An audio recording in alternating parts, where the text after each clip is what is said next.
What's up guys, Brendan Hancock here with another episode of Groove Subaru today, and today we're going to take a look at two mid-size SUVs that are very commonly compared to one another. On my right, I've got the 2017 Subaru Forester. This is the 2.5i Premium with the Eyesight package.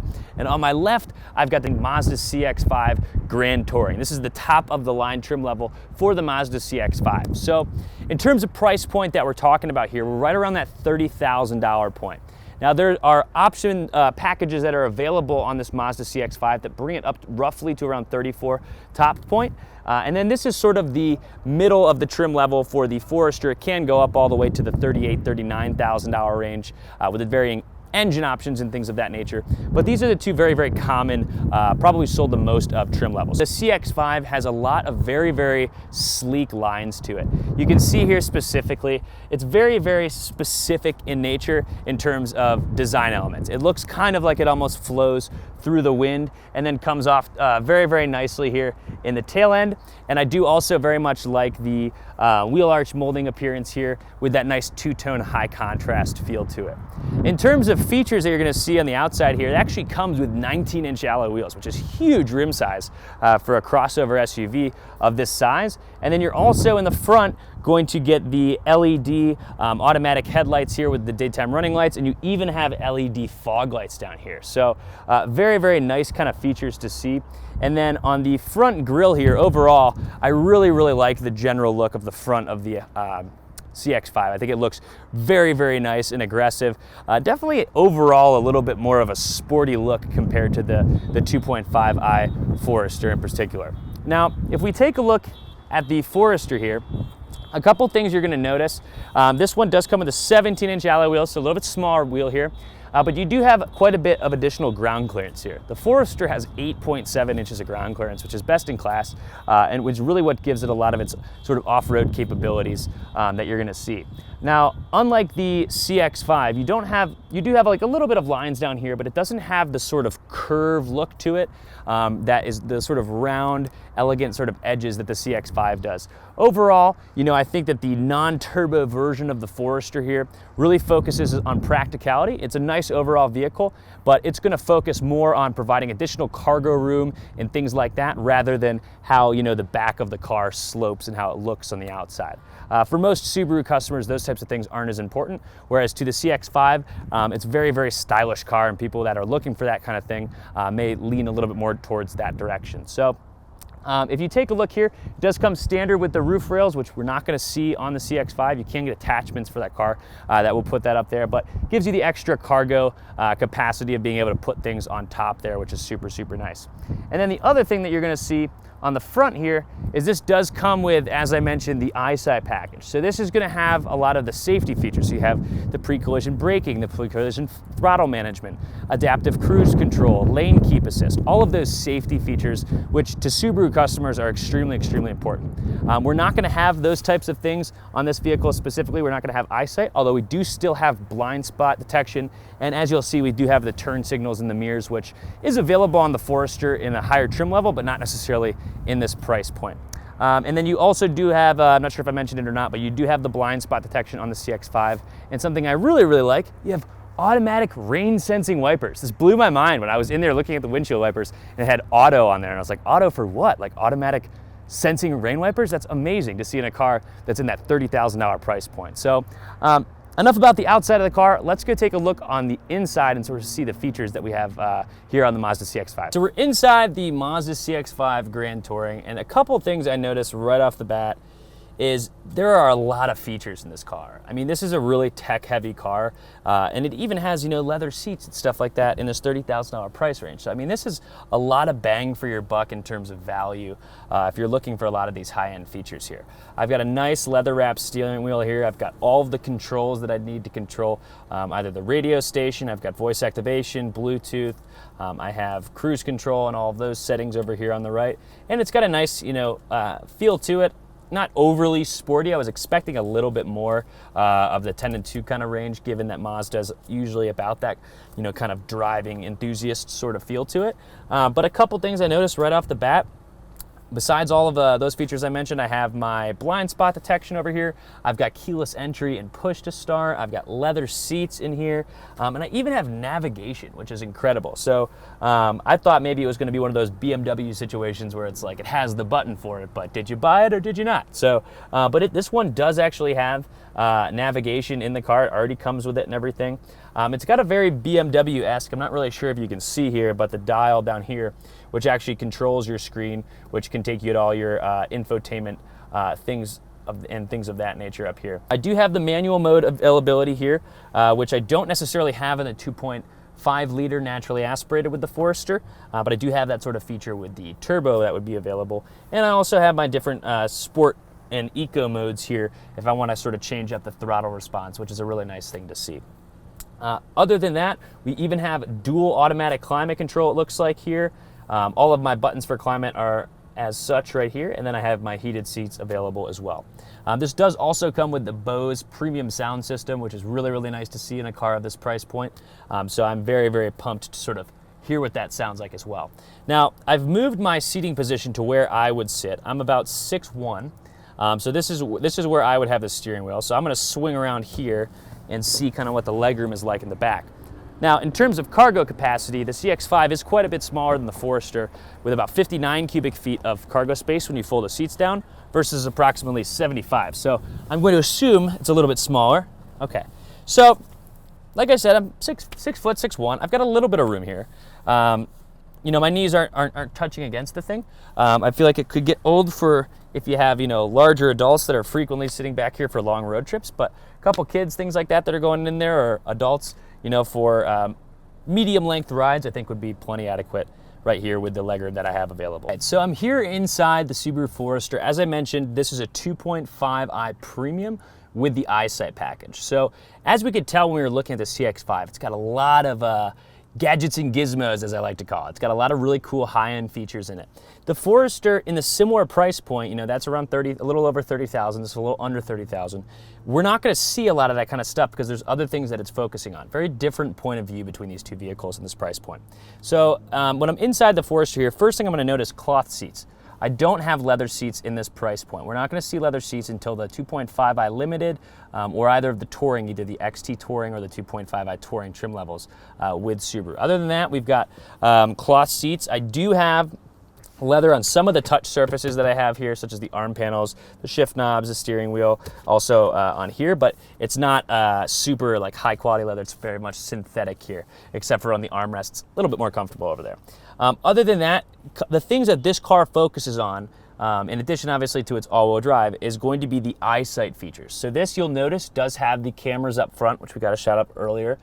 So these two cameras are going to be the pre-collision braking, the adaptive cruise control. It has lane keep assist. It has pre-collision throttle management. So the Eyesight system, of all pre-collision braking and adaptive cruise control systems like this one has been rated the highest. So really what this is focusing on is safety over the extra gadgets and gizmos. That is not to say that the CX-5 is an unsafe car. It's not to say that at all. It still has one of the top safety ratings available. This is just going to be an IIHS Top Safety Pick Plus, which simply can't be beaten. In terms of the steering wheel, very similar sort of setup. I mean, the buttons are in different places, but I've got all of my controls and things for my phone, voice activation and everything on here on the left. And then on the right, I'm gonna have the adaptive cruise control element, some more of the Eyesight controls.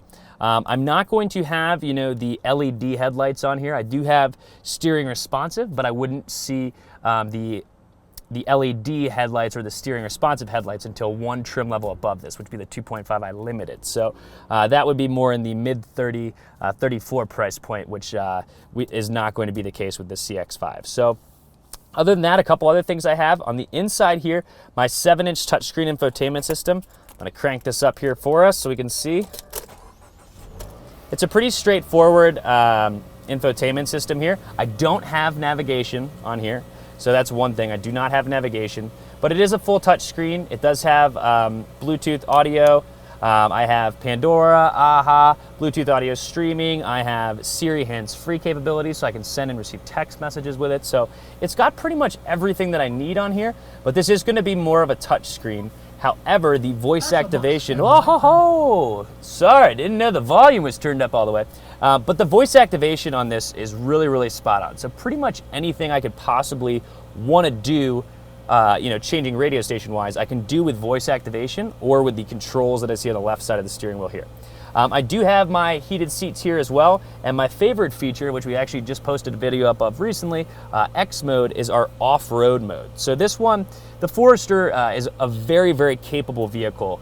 When Consumer Reports did the top 53 performing SUVs in the snow, the number 1 was the Subaru Outback, number 2 was the Crosstrek, and number 3 was the Forester. So basically all 3 Subarus with 8.7 inches of ground clearance. So this one has the X mode feature, which is your hill descent control and also your throttle control management for off-road situations. So overall, the feeling of this is much more utilitarian. It's a lot more simplistic, but it's additional ground clearance, exceptional all-wheel drive system with off-road mode, makes it more focused on the person looking to go out into a little bit more of the abyss, so to speak. Though the person that is looking more for the high-tech gadgets, more luxury feel, is very much going to prefer the CX-5. Now, both of these cars have very, very similar horsepower.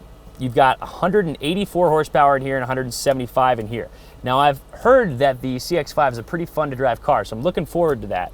But one thing I want to do first, though, is I have adjusted my seat right here. I want to check the rear leg room on this car in comparison to the CX-5. So I'm about 6 foot here. I'm going to take a look here on the back, see what it looks like. So as you can see here, I've got quite a bit more room, leg room here, in the Forester than I did in the CX-5. I'm 6 foot, 6'1" almost, and I have about 4 to 5 inches or so of additional legroom sitting behind myself. So quite a bit of legroom here. And as we know, like I said, you've got additional cargo room here, almost 75 cubic feet versus just under 60 cubic feet. So quite a bit different in terms of interior cabin room. So enough talking about the cars. Let's go drive these things and see how they drive. So this is 184 horsepower. The Forester is 175 horsepower in the 2.5 liter. Now, there is available a 2.0 liter turbo option. It's called the XT Premium, which is in a very similar price point. It's actually around $31,000. So that car is going to have very similar features in terms of the internal stuff that we were looking at on that car, but it's not going to have any of the Eyesight additional safety stuff. So basically it's kind of an even swap. It's like, do you want the additional safety stuff or do you want the beefier engine? The choice is yours, but the price is very similar. So that's kind of an option, which is nice because if you do want to sort of forego that adaptive cruise control stuff, you do have the option for the even more horsepower. That's going to be pushing out 250 horsepower, so quite a bit more. It's actually the same engine as the WRX. It's just a little bit different compression ratios in the turbos. So very, very nice drive overall. In terms of the comfort here, bolsters are a little high, not overbearing by any means, nothing remotely close to like a, an STI or anything like that, but they are a little bit sportier. I mean, come on, Nissan, zoom, zoom, right? I mean, that's kind of their sort of vibe of the car in general. It's really great to see so much technology in the cars and in one that doesn't feel cheap.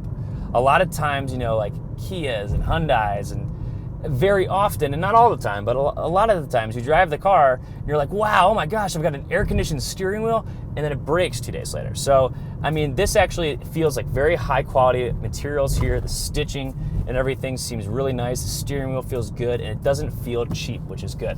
Yeah, up here it's still sort of hard, a little bit materials, but you're gonna get that in everything in this class. Overall, I do very much like the sort of chrome accent trims around the vents. Gives it a little bit more of a luxury look. So definitely overall, very much enjoying that. In terms of visibility, visibility is good out of the front, very similar to that of the Forester with a high seating position here. I do have this obnoxious A-pillar right here, and visibility out of the back corner areas is absolutely horrendous. I can't see anything. But the good news is I don't really care because I've got blind spot detection, so that's okay, I guess.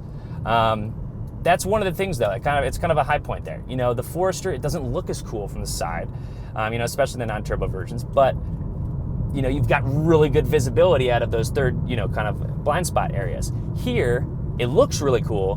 My visibility is like that of a Range Rover Evoque, which is terrible. But it's okay. Overall visibility, the front good, out the sides perfect. It's just really over there and a little bit in this big beefy A-pillar area, which is not terrible. not as bad as other cars I have driven here. So we're about to take a turn up here. I want to kind of hit the gas a little bit more because I did that a little bit. There we hit a red light pretty soon. So this does have a 6-speed transmission. It's not a CVT. So that's kind of a nice refresh there. You know, you do have those available on some other models, but the CVT, whether turbo or not with the Forester, is always going to be what you're seeing. Pedal to the metal. All right, I'm flooring it. We're going up, boom, all the way up to 5,000 RPM before the shift. I liked it. It sounded good. It was good. Definitely enough power. Definitely a little bit more than I'm feeling from the Forester, although I haven't floored a 2.5i Forester in a while, so perhaps similar, but I definitely do feel this is plenty adequate on power. Is it a huge, beefy turbo version? No, it is not, but I think it is plenty adequate for anybody who's looking at a vehicle like this. We're about to finish driving the CX-5. I'm super pumped and excited to drive the Forester, but we forgot to drive in sport mode. So I'm about to pull it onto here and floor it and see how that changes the shifting. All right, so definitely shifts faster. And I don't think it does anything with the exhaust note, but it's nice because it seems like it does. Now, kind of like in Sport Sharp, it's hanging out a little bit higher reps. So I'm gonna shift over into manual, and then I'm gonna do a quick upshift there to kind of calm down the engine. See, in sport mode, it's very much like in Sport Sharp, where I'm gonna slide back over into drive. It's very much like when you floor it and it's up at those high RPMs, it wants to hang out up there because it keeps thinking you're gonna kind of be flooring it and giving it heavy gas. So if you're not, you can slide over to manual and adjust there, which I really like. This is a feature that we see very frequently, or we will see in the Turbo Forester, but we don't have things like this in the 2.5i. So I wish we had a little bit more of that manual control here, but with a CVT, you know, it's not quite as necessary, but I like it nonetheless. First thing first, so we're driving the Subaru Forester now. It's the 2.5 liter naturally aspirated boxer engine. It's at 175 horsepower, and we're driving with a CVT transmission. So one of the things that's big on the 17 Forester, changes that they made from 17 to 16, is the noise insulation. And the noise insulation from the road noise is quite good. I still do get a little bit of engine noise, as I did in the CX-5 as well. But overall, wind and noise from the road, things like that, much, much more insulated. Most of that has to do with the addition of the noise insulating windshield. Now I'm going to show you one of the cool features here, which is adaptive cruise. Now I'm not really using the cruise element of it, but I'm showing you the coolness. Cars braking, cars braking, cars braking by itself, which is super, super cool. That's what this car focuses on. This car focuses on the safety, being as safe as physically possible that it can be. And I have up here the dash. It shows me my car, it shows me the speed I'm going. I have the ability to change the distance between me and the car in front very easily with steering wheel controls. And I even have lane keep assist, in which the cameras are going to sense where the lanes are on the road and actually physically adjust your power steering to keep you in the center of the lane. So that is awesome. I do not have dual climate control, but I do have automatic climate control. Nice smooth accelerations with the CVT. I notice no shift lag or anything like that, which is one of the benefits of a CVT transmission, which is really cool. And I'm going to turn my lane keep on here. I can see it's picking up that lane right here. It's not picking up the yellows right now. Now it's picking up both of them. And I'm going to set my cruise here.